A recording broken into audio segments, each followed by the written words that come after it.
Hello, friends, and welcome to Activate and Thrive and to our weekly Thriving Thursday chat, where we chat with different, beautiful, health-minded souls and about many different aspects of health and thriving. We run these chats every Thursday at noon East Coast US time here on our Facebook page, Activate and Thrive. And then we also share them on YouTube after the fact. So whether you're watching this live on Facebook, later on Facebook, or on YouTube, welcome. We're so glad that you've joined us. My name's Dawn. And I'm Mia. And our guest today is Jaime Wurmnest. And Jaime is going to be talking about how she has cared for years for those with neurological challenges. Jaime and her engineer husband, Kyle, live on a farm in Deercreek, Illinois. Jaime is a holistic entrepreneur. She is a mom to two very active little boys, ages 3 and 6, and she is a physical therapist assistant. She's worked in the medical field for over a decade and has always been very passionate about health. And she's worked in a variety of settings, specializing in Alzheimer's, dementia care, dizziness, vertigo, and just loves what she does. She loves helping people to get back to living their best life. So welcome, Jaime. We're absolutely thrilled to have you with us today and sharing your experience dealing with these dear patients. Thank you for being here. Thank you so much for having me. I seriously am truly honored to be on your call. And for anybody who is catching this live or on the replay, you have to go scroll back through all these Thursday Zooms that Dawn and Mia do. They're so great, so great. Oh, thank you. Thank you for mentioning that. We do have quite a resource there at this point. True. You know, we know Alzheimer's has risen over 145%. And I know firsthand, having watched my dear dad battle this debilitating illness for 10 years, just how awful it is. And I'm doing everything possible to keep my own brain healthy. Can you just, and I know you've dealt with it with your family as well, could you just share a little bit about your experience as a caretaker and, you know, what led you in that direction? Maybe it was your family history of specifically, you know, wanting to care for those patients struggling with this disease. Yeah, so I'd like to say that this was kind of a God-driven path. I knew I always wanted to be involved in helping people in some fashion. I've always been interested in exercise, so physical therapy was the perfect mesh. And when I started working as a PTA, and even before that, I'm sorry, I just lost my train of thought.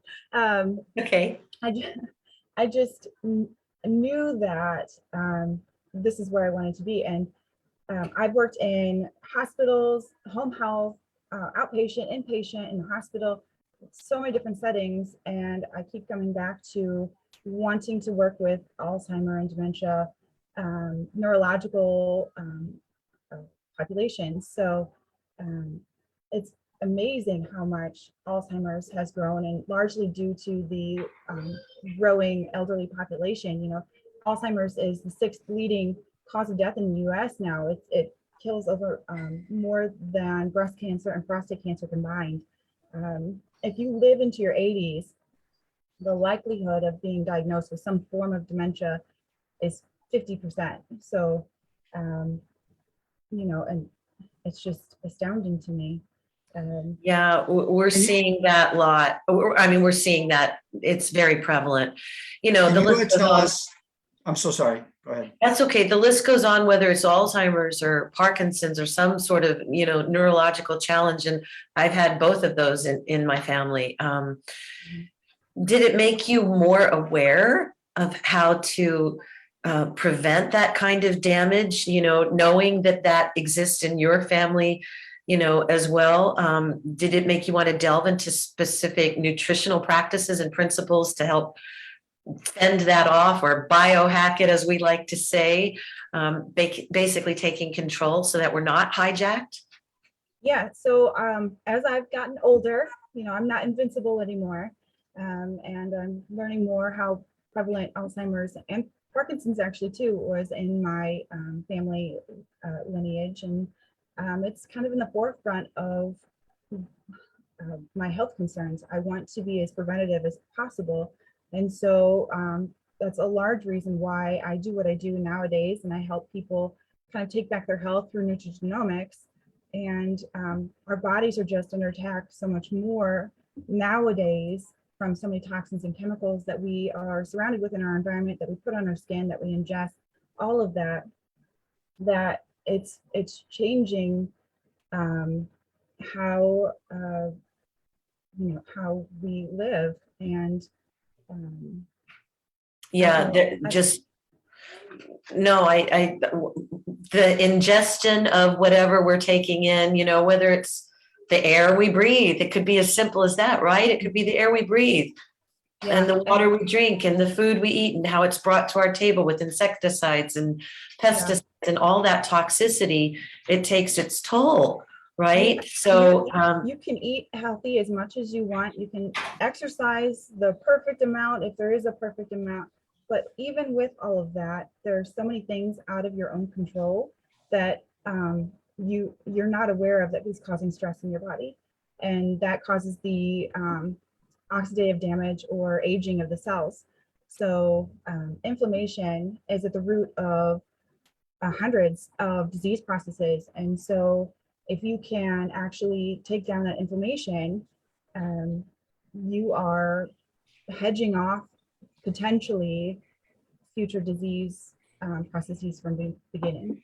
So if you can engage early, like earlier in life with reducing these toxins and what we call oxidative stress, then you have a much greater shot at not suffering from these neurological diseases later in life. Is that true? Absolutely, absolutely. So, I always say that, when your cells are replicating, and when your cells replicate, you want healthier cells replicating, not unhealthy cells, because then it just facilitates this negative feedback cycle. So if you can get your cells healthier now, you're way better off in the long run, and it's not nobody, I'm not going to say that, nobody is too old to start doing that now.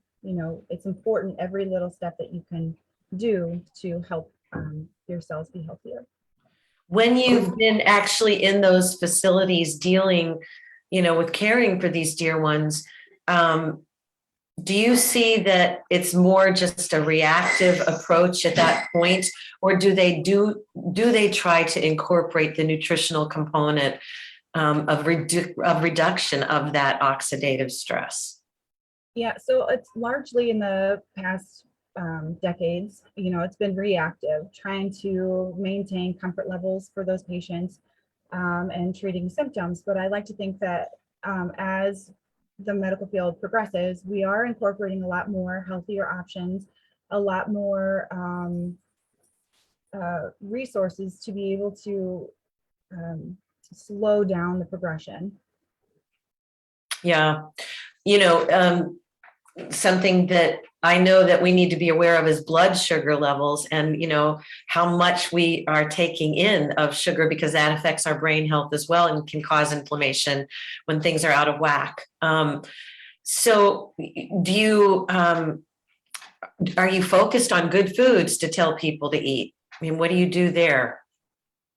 Yeah, so as much as possible, I try to recommend healthy food, exercise as they can tolerate. Of course, physical therapy, we try to always see them, but we only see them a couple times a week, a few times a week. It's not every day. So it's on them to continue outside of our presence, getting some sort of aerobic or just activity. Some sort of activity is good.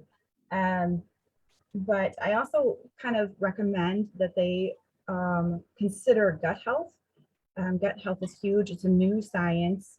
Relatively new. It's coming out in hundreds of studies are coming out about the correlation between gut health and brain health. And there's this thing called the gut-brain axis. and how they actually communicate and send messages in between each other. And it's actually more prevalent for the gut to send messages to the brain versus the brain to the gut. So it's important to keep the integrity of the gut intact, of course, so that we don't get leaky gut, where nutrients are leaking in out of our gut and into our bloodstream and creating some sort of a, toxic environment.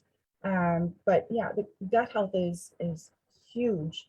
May I ask you, Jane? No, I want you to finish your thought if you want to finish that. No, go for it. Well, how much in your experience, I mean, we value greatly what the medical profession does for people, but at the same time, how much are they alerting people? Are they on top of being sure that gut health is addressed, being sure that, I kind of smile a little bit. I was going to say being sure that oxidative stress is reduced, but we know doctors don't talk about that. We know that they know that it's a thing, but they also don't have something to address it. So they won't talk about it, because you're going to ask, well, what do I need to do, doc, for that? And they're going to say, I don't know. And as it turns out, we have something in our hands that's very special that does reduce oxidative stress like nothing else. But I'm digressing just a little bit. The point is, in your experience, have you seen the medical profession on top of this part of things, gut health and stress? I'm going to say that it probably varies from physician to physician and facility to facility. But largely it's a treatment of the symptoms and maintaining comfort levels. So the more that the family is involved in the care with the physical therapist, with the nursing staff, whatever it is, the more that the family is involved, the more education they can be provided with. And so they can maybe be directed into the right direction for helping to facilitate that gut health and gut integrity. So I mean, once you're treating symptoms, it's already happened. Yeah. Right. Yeah. And so on that front, once one is exhibiting symptoms, is it too late to take these natural steps to, or can you say, okay, well, I'm going to change my habits. I'm going to, reverse what I've been doing. I'm going to stop it with all these things that are poisons in my life. Can that actually, even after you've had symptoms of neurological damage, can you turn that around naturally? Absolutely. Absolutely. Specifically, your gut cells replenish or rejuvenate every 3 days. So you have a new gut every 3 days. But it's never too late to start being healthier, looking at your gut to prevent mental health, all of that stuff. Never too Well, old. you say it's never too late, but I assume there's a point at which someone's kind of past the point of being able to be helped. Or would you say no? There's always something that can be done. I mean, like Mia's dad was at a point where there wasn't a lot that could be done at that point. So Well, we're talking preventative care, aren't we? Really, right. more. Yeah, I mean, there is a point where it becomes difficult, to put it gently. But I like to think that, just keep trying. I would continue to no end. I don't know, but that's just me. I've had people in my family lineage that have gone through the dementia, whether it's drug-related dementia or just Alzheimer's. You just do what you can. The people in this population, I want people to know that they are remember the worth of the person. They deserve to be loved and cared for. Because it gets so difficult caring for them. Sometimes it gets a little frustrating and everything, but if everybody's involved, I don't know. Did I go on a tangent? I'm so sorry. No, it's okay. It's No, like no. you want to have the compassion and we do. It's a difficult thing to watch and see and to have to care for many times. If their person is in your home, Yeah. it can get overwhelming. And then that can be when you have to take other measures, Yeah. But Don, back to gut health. I want to mention that not all gut supplements or gut treatments are created equal. If you buy a probiotic off the shelf at a general store, it's got 4 to 6% of guaranteed reaching the end of the gut. So looking at quality things, something that we all know about, a probiotic, prebiotic that we have, 70% goes to the end of the gut, which is where we need it. And there's so many important chemicals that are released in the gut, like serotonin. Serotonin's important for mood, appetite, and sleep, all things that are important for Alzheimer and dementia patients. So. Yeah, and prebiotics and postbiotics. So, Post. we just have to educate ourselves, right? We've heard so much about mercury in our teeth, and I'm sure that, that's a narrow place to your brain, So, that also has an impact on these neurological issues and heart health as well. But today we're really just focusing on, what we can do to whatever is going to cross the blood-brain barrier, that it doesn't wreak havoc. So what specifically are you doing to reduce oxidative stress in your own life?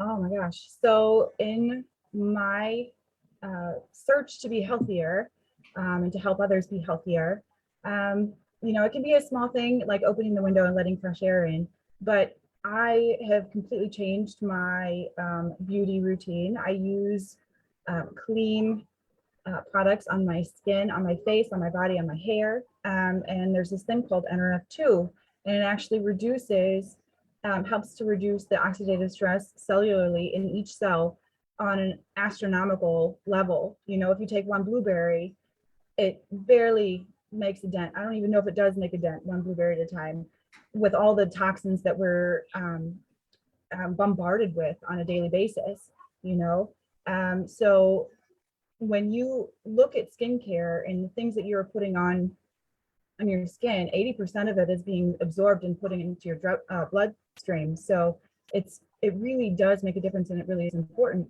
to take that into consideration, and then just simple things like water. Of course, you literally want to flush out those toxins. A lot of people don't get as much water nowadays. It's juices or energy drinks that are chock full of these chemicals that we don't need, and sugars by the boatload. So taking that into consideration, I used to drink, moment of truth here, I used to drink about a pot of coffee a day between my husband and I, because we just couldn't find the energy. And we switched that up. We take a natural energy drink that's a nootropic. So it actually has that NRF2 in it, and it goes in and it helps. Yay, yes. Reminded me I needed a sip. And it clears your cells out. You think about all this stuff. If you jam all those toxins into your cells, no wonder we have brain fog. We can't think clearly. This clears the brain fog.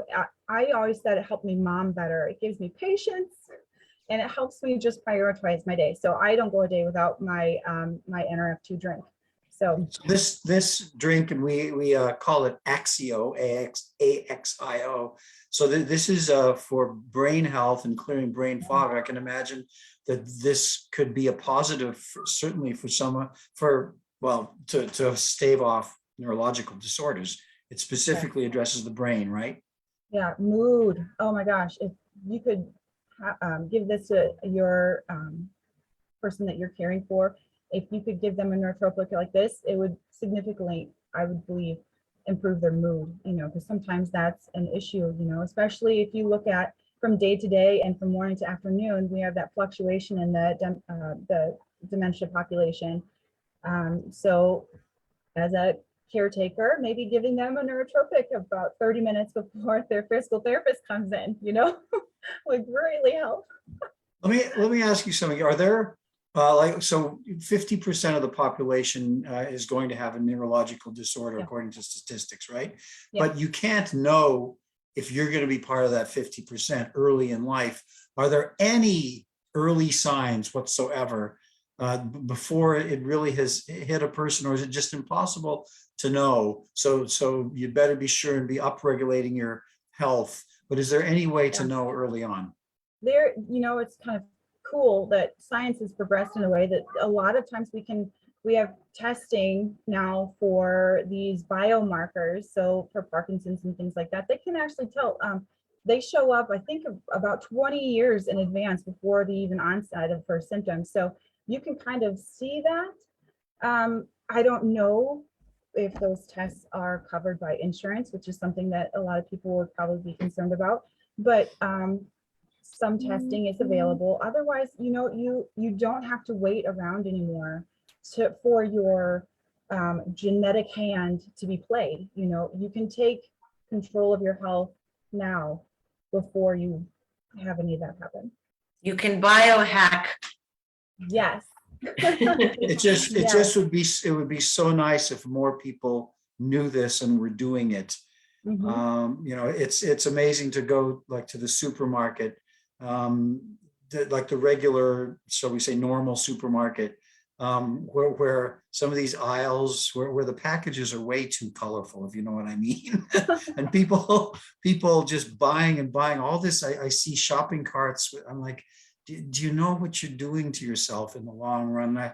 And so many people are at in these aisles, and I really hope that more and more people can be aware that we need to be taking these steps.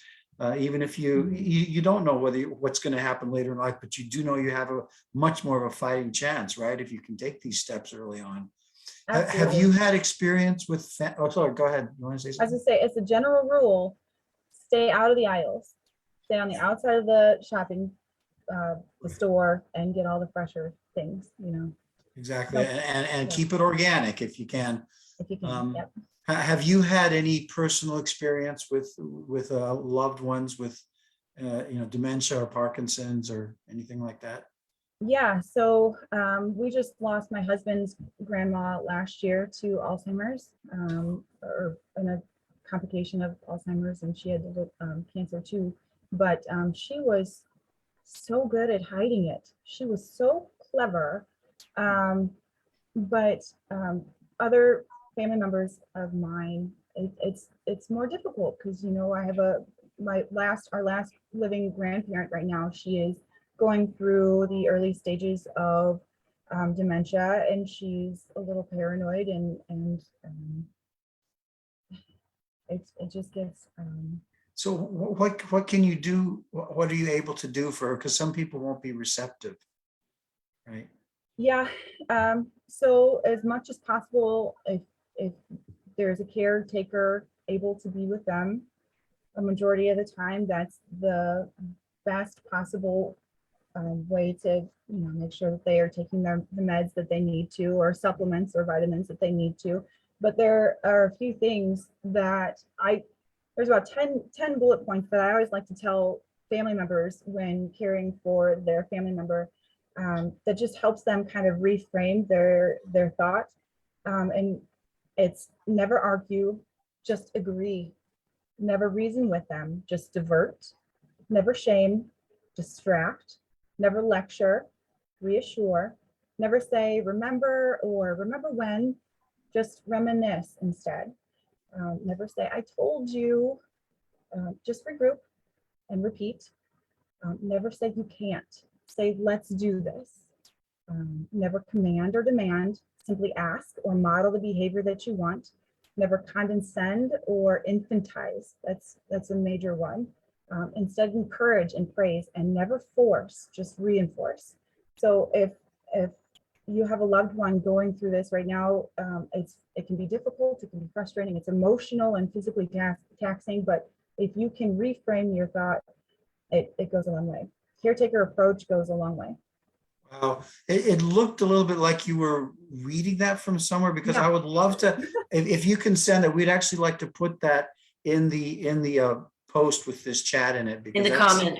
In the actual post. So if you can send that, that's really so beautiful and compassionate and loving, that approach with people dealing with this. It's beautiful. I've had that meme stuck on my phone for the last decade because I like to share it with family members that I come in contact with, because it's important to remind yourself. It gets difficult. It is. It takes a lot of love and patience, to understand that this is an illness, and you can't treat the person the same way you would if that wasn't the situation.